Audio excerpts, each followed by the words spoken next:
I spent the whole day driving this all-new 2026 Subaru Outback, and I have a lot to say about it. Before we get into all of that though, do us a favor, hit the like and subscribe buttons below to get all of our latest content. This new 7th generation marks the 30th anniversary for the Subaru Outback. And you might be asking yourself, wait a minute, I thought the Outback used to be a wagon. And you're right.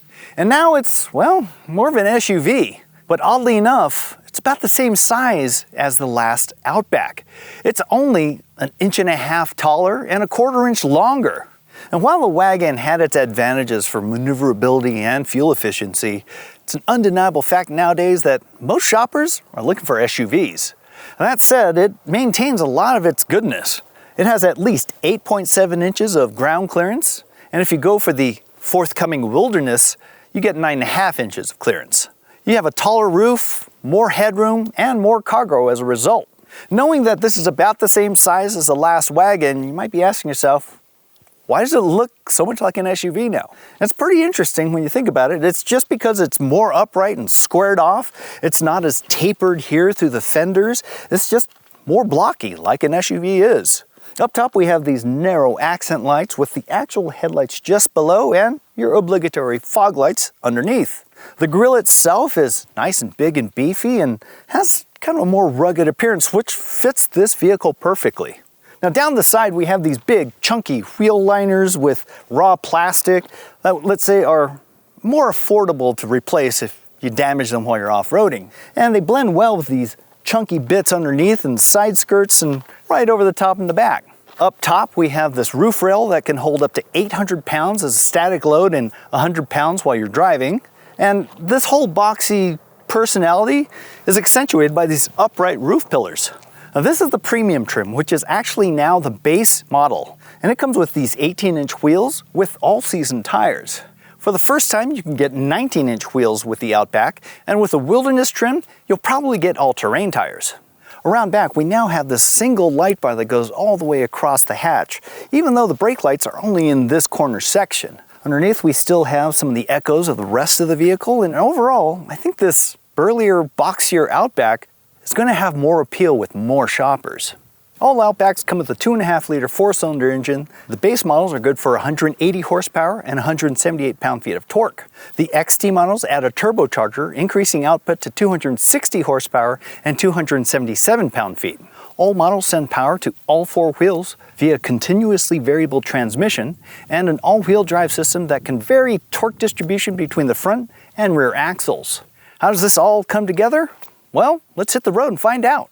If I'm being perfectly honest, I was a little skeptical if the base engine had enough power for an SUV this size, and I can say I'm pleasantly surprised. It does. It doesn't drone on because of the CVT transmission, and honestly, it feels kind of like a standard automatic. There's just enough power to get onto the highways with confidence, even though you do kind of have to floor it, and passing through traffic is pretty good too. The transmission, it responds fairly quickly when you want more power and gets you in the perfect ratio for that.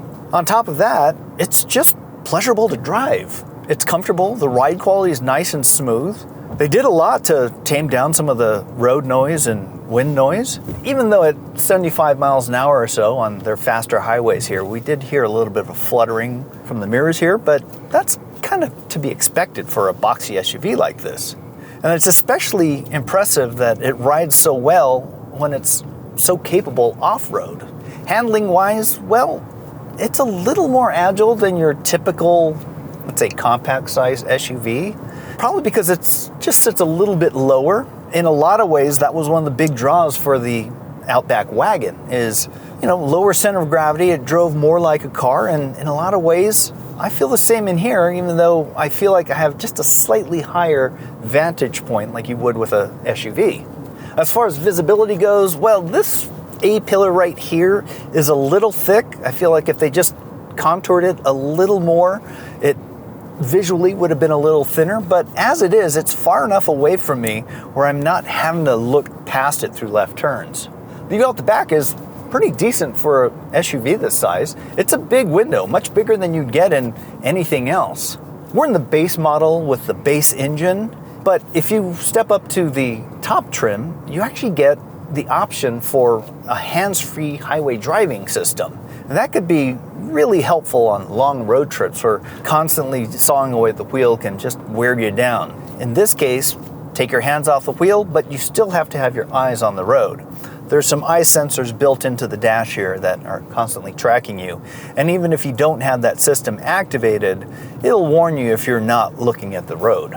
For the rest of the advanced driver safety aids and assistance, they all function really well, and that's something that Subaru's been really good at. Their EyeSight suite of advanced safety features are some of the best, not just for safety, but their tuning. You don't get a lot of false alarms or weird glitches. It just works in the background until you need it. It almost has an old school feel for the lane keep assist. Instead of graphics in the instrument panel, you have two LEDs that are amber that reflect into the windscreen almost like a head-up display. That's something that GM has been doing for decades, and it works really well. All in all, on the road, the Outback does it right. It's comfortable, it's easy to drive, and there's really nothing for me to complain about. But its main personality is the great outdoors, so let's see how it does on terrain. So of course, one of the main reasons you'd go with the Subaru Outback, or honestly, many Subarus, is its off-road capabilities. And here we are on a rutted road. It's not really all that challenging, and honestly, most other SUVs will probably be able to get through this just fine, but probably at much slower speeds and probably scraping some body parts here and there. Now, this is just the base premium trim. It's not the forthcoming Wilderness. And honestly, I'm not sure how much of an advantage you'd get with that Wilderness, because you're only gaining about 3/4 of an inch in ground clearance, but you might get some other extras here and there, like different drive modes, perhaps some skid plates underneath, maybe a different chin spoiler and rear bumpers so that you have better ground clearance. But as you can see, like, we're on a really good rutted road here, and we're being tossed around a bit, and it's handling it just fine. Not scraping anything, it's just kind of doing what it should do. Now, this isn't the kind of vehicle you're going to want to do some rock crawling in like you would with a Wrangler or a Bronco, but for most people who are looking into a Subaru, and honestly their core market, this kind of trail to get to a good hiking spot or a camping spot is exactly what they're going to be using it for. And no surprise, it does it well. All models of the Outback come with Subaru's Off-Road X mode, which sort of messes with some of the parameters for all-wheel drive, the transmission, definitely traction control, and just makes it a little more competent on more difficult terrain. Now, it only works up to about 25 miles an hour, which makes sense because at that point you're kind of just going slowly over obstacles. And I can feel a little bit of a difference, especially when I'm kind of climbing more difficult pieces, that it just tends to grab a little more and a little less wheel spin, I guess. It's grabbing better and just gives you that added confidence. Another thing about off-roading in the Outback is I'm not getting a lot of kickback through the steering wheel. Not like you would with real off-roads like the Bronco or Wrangler or some others, which means that, yeah, you probably have a lesser chance of snapping your thumb when it comes whipping back. And that's a good thing. But more than anything else, the effort is really light. I'm just fingertipping it through each of these little ruts and bumps, and there's really no issue there. So overall, yeah, the Outback will get you where you want to go. The interior of the Outback is also all new, and I think it's a huge improvement in a number of ways. First and foremost, I think it's just visually pleasing, and I especially like this fabric trim that they're using. It almost reminds me of a Volvo or something with a little more luxury slant.